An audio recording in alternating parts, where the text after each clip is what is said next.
అది ఒక జీవాత్మే. పేరు గోపాలస్వామి. వయస్సు సుమారు 80 సంవత్సరములు. ఊరు మేప్పుతురై.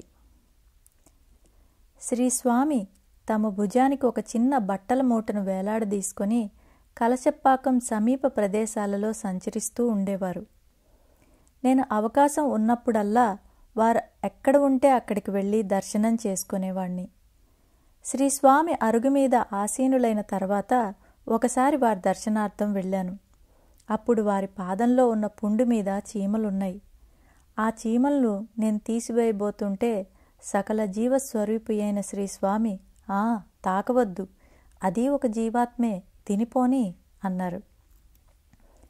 మా మామ కుమారుడు మురుగేళ్ల పిళ్ళై ఒక రోజున తన పొలంలో 3 దిక్కులలో 3 రకాల పువ్వులుంచి 4వ దిక్కున వేపాకులు ఉంచి నాతో కలిసి పూండీకి వచ్చాడు. శ్రీస్వామి దర్శనం చేసుకొని వాణ్ణి బావి ఎక్కడ తవ్వమంటారని ప్రశ్నించాడు. పూలపు ఉంచిన దిక్కున తవ్వు అని చెప్పారు శ్రీస్వామి. పూలపు అంటే తమిళంలో ఒక పువ్వు పేరు. దీన్నే తెలుగులో పిండికొంట పువ్వు అంటారు. అతడు శ్రీస్వామి చెప్పిన దిశగా బావి త్రవ్వించాడు. ఆ బావిలో పుష్కలంగా నీరు పడింది. అప్పట్నుండి అతనికి శ్రీస్వామి పట్ల ఎనలేని భక్తి విశ్వాసాలు ఏర్పడ్డాయి. అంధేరిలో రామచంద్ర సీతారాం ఉంటున్న చోట ఒక ఇంటిలో భయానక దొంగతనం జరిగింది. అతను చాలా భయపడ్డాడు.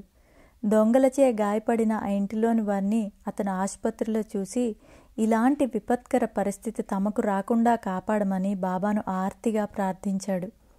ఆ రాత్రి బాబా అతని కలలో కనిపించి, నేను 10 మంది పఠానులతో వచ్చాను, భయపడవద్దు అన్నారు.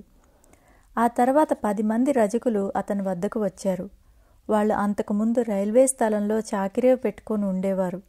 రైల్వే అధికారులు వారిని అక్కడి నుండి వెళ్ళగొట్టడంతో దేవ్ ఇంటి ఆవరణలో ఉండేందుకు అనుమతి కోరారు. దేవ్ వెంటనే అంగీకరించాడు. వాళ్ళు ఉండడం దేవ్ కుటుంబానికి దొంగల భయం లేకపోగా బాడుగకు నెలకు 200 రూపాయలు వచ్చేవి. రజకులకు అక్కడ ఉన్న బావిలో నీరు సరిపోలేదు. దేవ్ బాబాను సంప్రదించి వారు సూచించిన చోట వేరొక బావి త్రవ్వించాడు. దానిలో పుష్కలంగా నీరు పట్టింది. శ్రీ సాయి భక్త అనుభవ సంహిత నుండి.